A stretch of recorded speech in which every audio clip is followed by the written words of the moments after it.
Hello, everyone. It is early, early morning here. I went to sleep early and I wake up really early.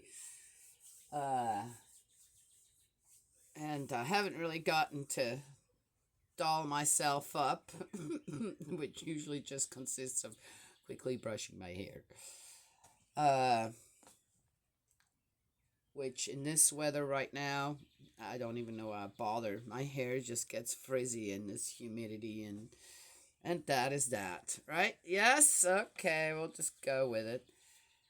We had the, or I had the long awaited rain after this heat wave last night, and it was great. It watered everything, and uh, we were in a pool. We were in the pool, gosh, until 4:30, 5 o'clock, and suddenly the sky just clouded up and I told my grandson's friend who was here. I said, "So John, come on, tell me what's the weather report?" Because he's like his dad, and always gives the weather report. Looks up the weather in the morning, I guess when they're home, and then he comes and he tells us what the weather is. But yesterday he didn't say anything, so I said, "What's the weather report, John?" And he made up some funny thing. I'm going, "Well, I don't know about 100% sun because look at this."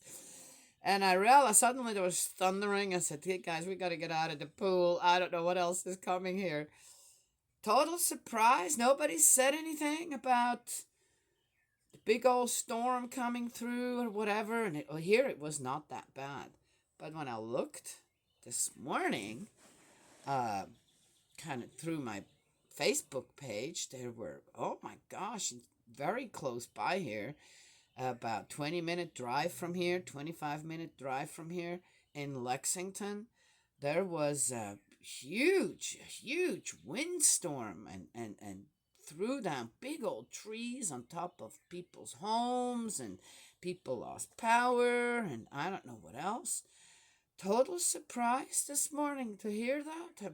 Didn't hear anything. Didn't the In a usually big storm, the tornado warning alarm goes off here, and people all nothing.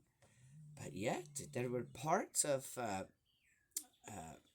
here in Kentucky, parts of Kentucky were hit really hard with the storm. Like 2 streets over, there was a big old thing happening. 2 streets down, there was nothing going on. So it was really weird. Anyway, so that's what I saw this morning. Then I saw something else, just want to quickly mention. I've heard about this song. I heard parts of it, kind of, but I've never heard it in the entirety, but I did this morning. It's like this, wow. Ugh. The encouragement. That's, to me, this is like teamwork makes the dream work. The encouragement from Spirit World, in a way, through the physical world. Keep going. It's okay. Keep going. You just have to keep going with a good will, and that is that. It's a song called Monarch Butterfly.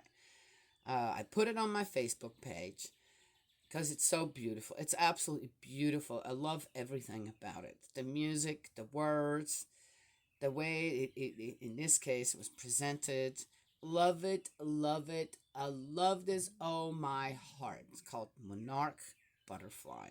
It's a new song out there, and I think it should go around the whole world. Everybody should know this song. Wouldn't that be amazing if everyone were to unite under a song? That song. uh, if I'm not wrong, and I could be, so, but I'm going to mention it anyway, and people can correct me. I believe it was one of True Parents' grandsons who wrote this song. Yes, yeah. Okay. Anywho, there. Let's get going. So I had already a wonderful morning. Yes, the boys here, both Hank and Gus, are laying at my feet, who knows where June is? She was out in the storm, by the way. I don't know why she didn't come in, but she must have enjoyed it. Oh, my first storm out there. She has become an outside cat. She's not an indoor cat anymore. I love it. People who are watching this for the first time, she's a declawed cat in the front. She has no claws. We didn't do that. Someone did. Then they decided they didn't want the cat anymore. She's already was already 10 years old. That's about 3 years ago now that we got her. She was already 10 years old at the time, and very shy. This and that, and oh dear Lord.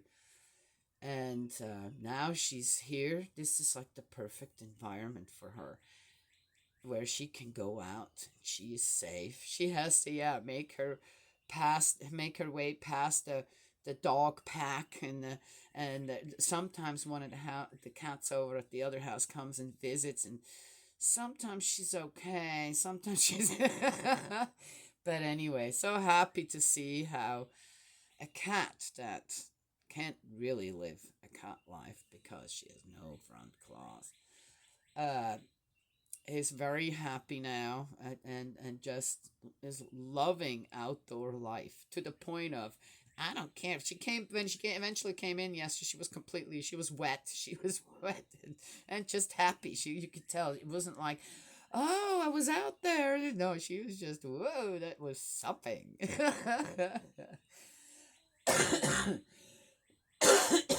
And every time she comes in from the outside too, she gets very verbal, and she tells me all about on what she explored out there and experienced. Yes, okay, all right, there.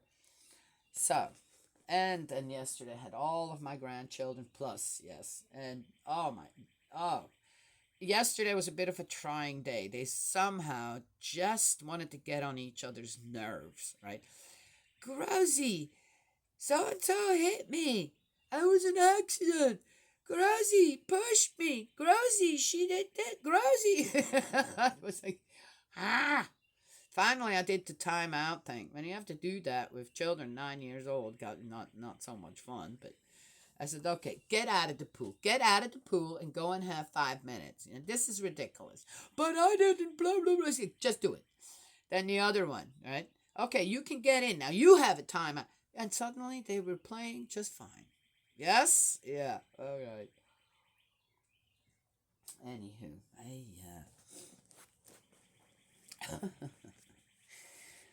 okay, so let's keep going here. We are in the Book of Wisdom,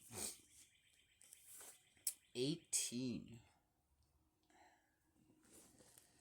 We're almost done with this, and I have to say, I am not sorry we're not almost done with this. What this has to do with wisdom, most of it, I don't know. Not saying that somebody else doesn't get it. I'm not getting this. Not as wisdom. And that is that. Okay, I saw another one where everybody wants to have an opinion and listen to, and that's not how it works. Everybody can have their opinion, but they can be ignored, and this, that. I wanted to go and say, well, that's your opinion.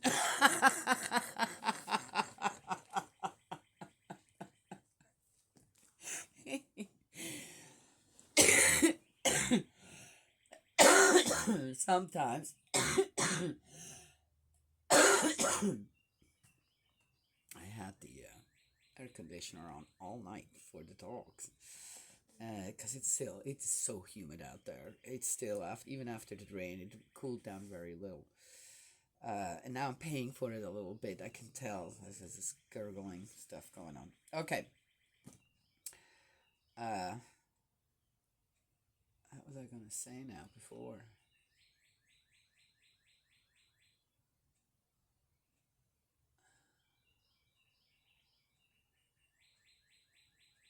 Sometimes people think they say something really smart, right on point, and oh yeah, that's it, and I can just hear people go, yeah, that's just it, and I'm going, no, that doesn't make any sense, none at all. So where it's coming from, the way it is being said, and where it's coming from, and what it actually entails, is fallible. Done. There. So let's keep going. All right. Sixth antithesis, night of bereavement and night of deliverance. I just don't get it, what that has to do with wisdom. As they had resolved to kill the infants of the holy ones, I'm not. I must be missing something. I know that the first born in Egypt, there is that story, but none of the Israelites were affected by that. What, as I said, I'm not getting what this, as they had resolved to kill the infants of the holy ones. What story is this? And as of those exposed, only one child had been saved. You punish them by carrying off their horde of children and by destroying them all in the wild water.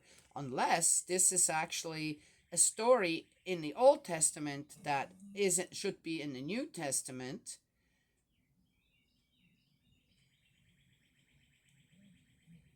After Jesus was born, where King Herodes was killing off all children under the age of 2, hoping that he'll also kill Jesus. Then why is this in here? I'm not getting it.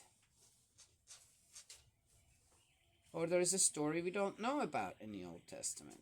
Okay. That night had been known in advance to our ancestors, so that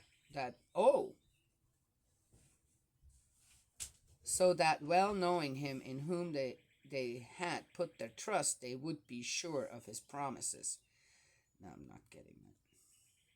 That night had been known in advance to our ancestors. What's that talking about now? At Jesus' time? Your people thus were waiting, both for the rescue of the upright and for the ruin of the enemy. For by the very vengeance that you exacted on our adversaries, you glorified us by calling us to you. Well, those children got killed, so we knew that whatever they were doing didn't work. So this must be I don't know. I'm not getting it. So the holy children of the good offered sacrifice in secret, and with one accord enacted this holy law. And the holy ones should share good things and dangers alike. And forthwith they chanted the hymns of the ancestors. In echo came the discordant cries of their enemies, and the pitiful wails of people mourning for their children could be heard from far away. One and the same punishment had struck slave and master alike, and now commoner and king had the same sufferings to endure.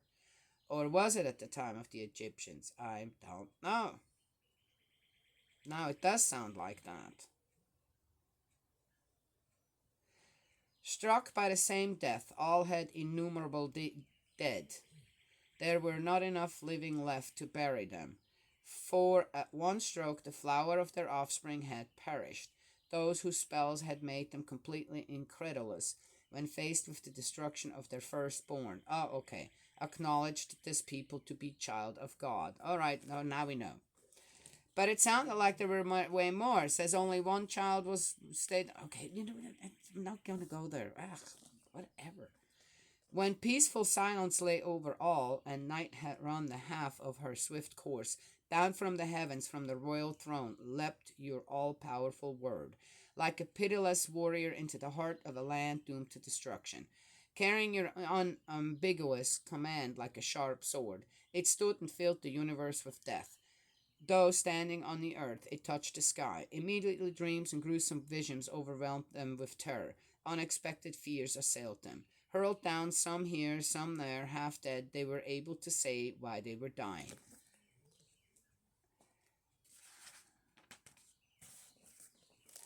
For the dreams that had troubled them had warned them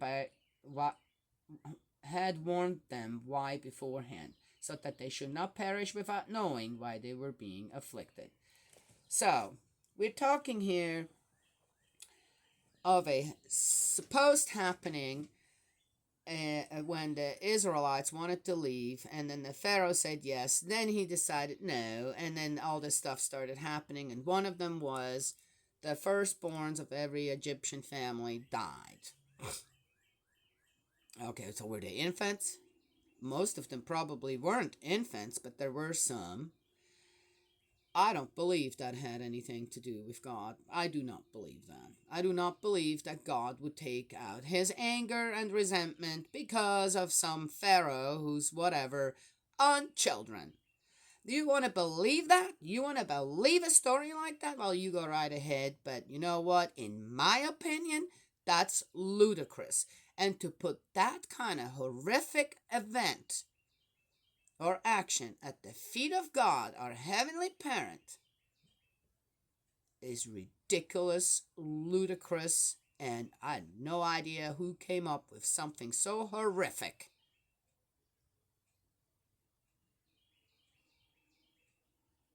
To then what?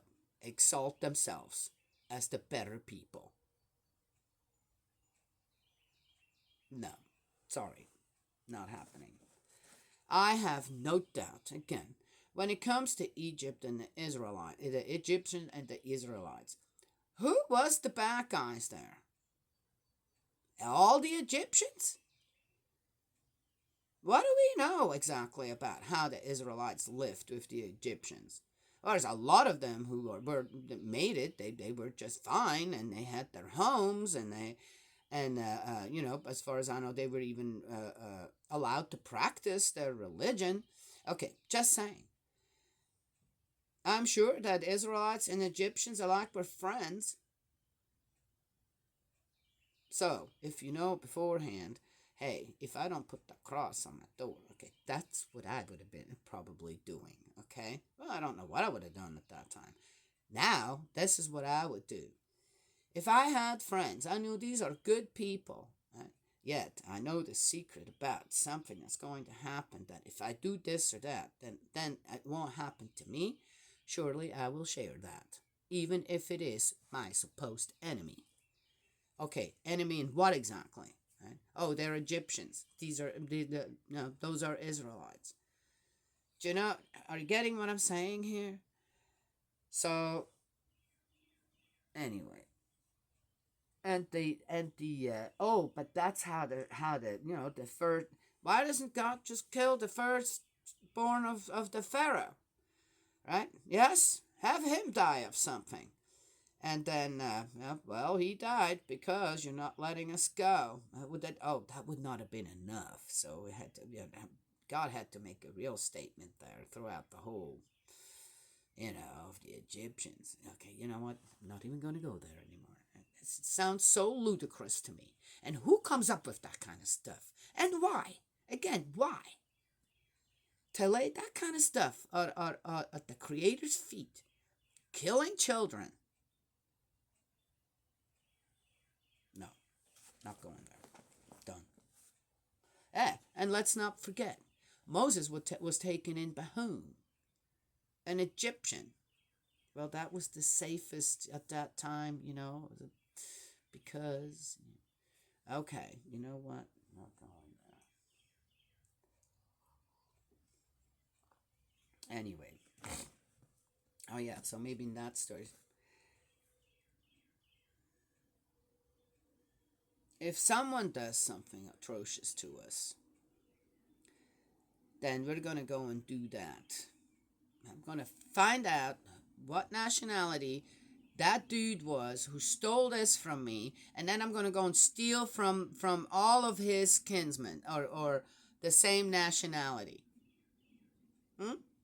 Does that make sense?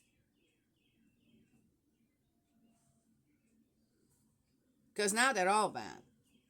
Right? Oh, yeah. We still kind of have that mindset going, right? Yes? One person does something the crowd doesn't like. And now suddenly everybody that is that or whatever, let's say a policeman, now has to be shunned, now has to be accused, now has to be yeah. Right there. Right there. Is that right?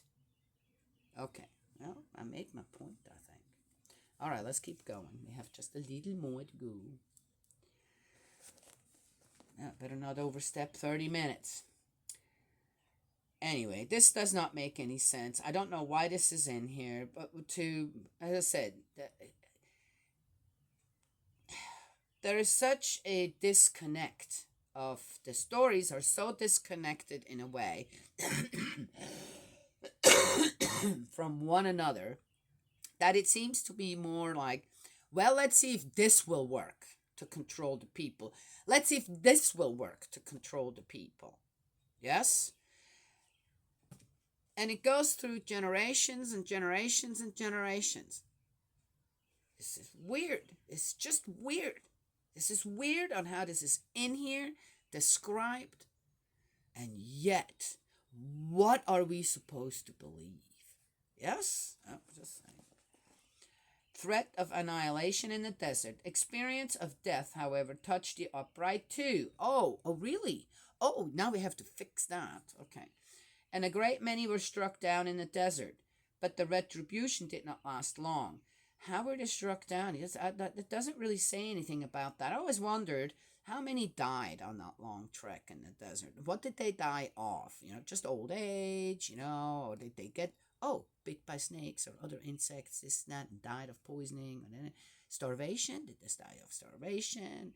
Yeah. Did infants die just because the women weren't really taken care of properly, or this or that, or maybe the babies sometimes just don't make it, right? Yes, we know that too.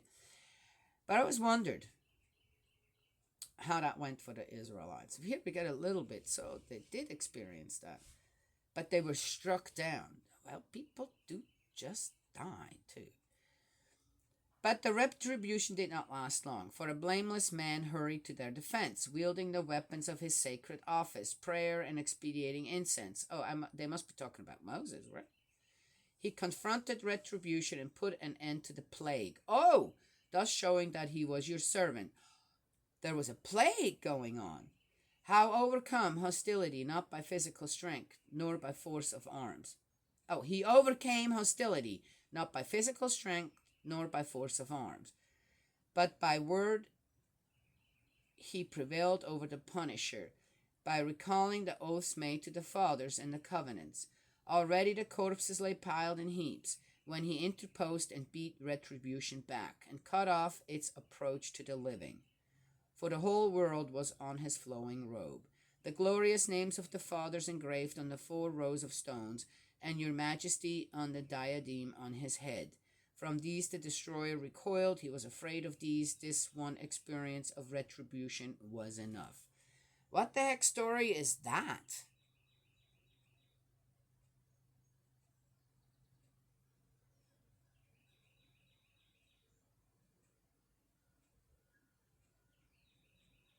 I don't know. I have no idea.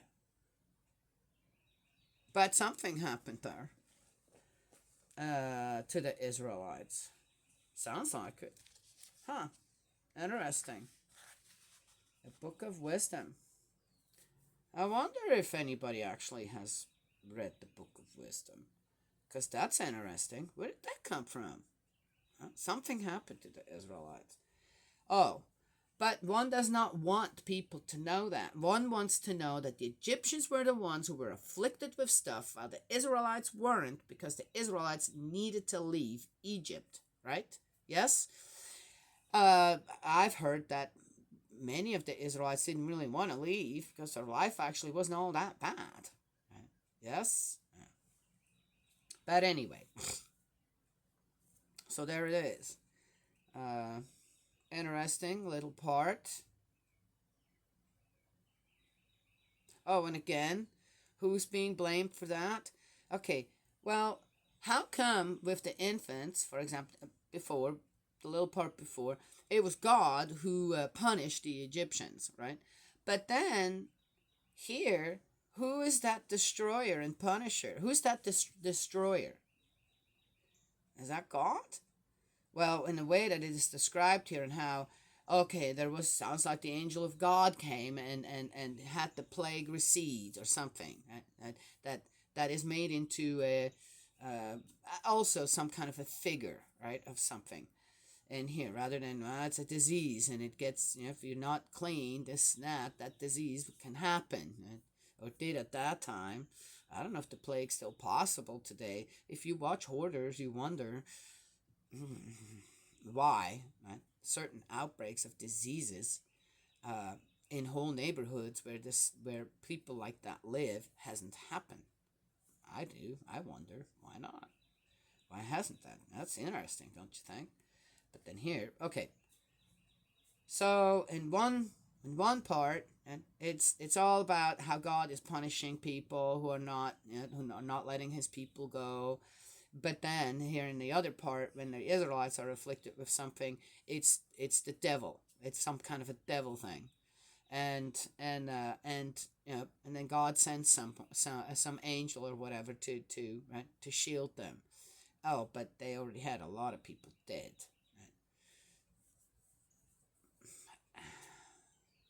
This is like you can't have the cake and eat it too. I think if one has the cake, you can eat it, right? But you can't have it both ways. You can't have it. It's either one way or the other. But that's to justify God being so almost evil to a people by killing their children, and then when it comes to their own self, oh well, there's an evil around us, right? That is doing that, and God sends someone to take care of it. How does that make sense? Doesn't make sense to me. I'm sorry, no, it doesn't. Because how often do I say we are all, every last one of us, created in the image of God? Done. Okay. So there it is. That is it. Oop, better finish up. Okay, this is going to be another beautiful. It's going to be another beautiful day. I have all kinds of seeds that are coming.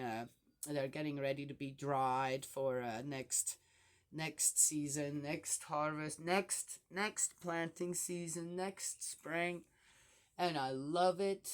I just love it. We had our first banana pepper yesterday. Oh, I made the best bread. I had to make. My daughter has to go gluten free for right now, and so we got this flour. You can't make bread with that flour. It's so dense. It's just not. It ain't that. You can't make bread like that. It just won't work. It's not working. It's not working for me.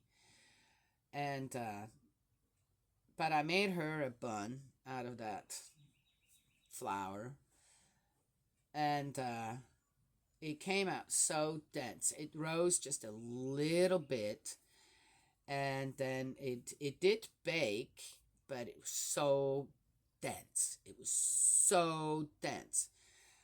And I thought, my goodness. So I had it toasted. I had my oldest granddaughter toasted in a little bit of butter in a pan, both sides. Right? Yes, and it turned out really, really delicious. It was really, really good. It is really dense. It fills you up really fast, but it was really good to eat. Okay, we had a little bit from piece of my daughter, and she loved it. And then I made regular bread, regular buns. They turned out this big for the rest of us, and I made my youngest granddaughter a tiny little one. And then I made this chicken salad. Wow, it was so, it was so flavorful. And two ingredients, if you've never tried it, for a chicken salad that makes it so flavorful. Okay, three ingredients is one is cilantro. I also put the rest of I still had a few leaves of the mustard greens, so I put those into, but it's the cilantro. And when you grow cilantro on your own, by your, homegrown cilantro, it is so much stronger than what you get in the store. Cilantro, ginger. I cut up ginger, fresh ginger, really fine. Put that in. And what was the third ingredient? Grapes, green grapes. Oh, so good. And I cut those up too in smaller pieces. My grandson said, wow, this tastes a little sweet, but it's so good.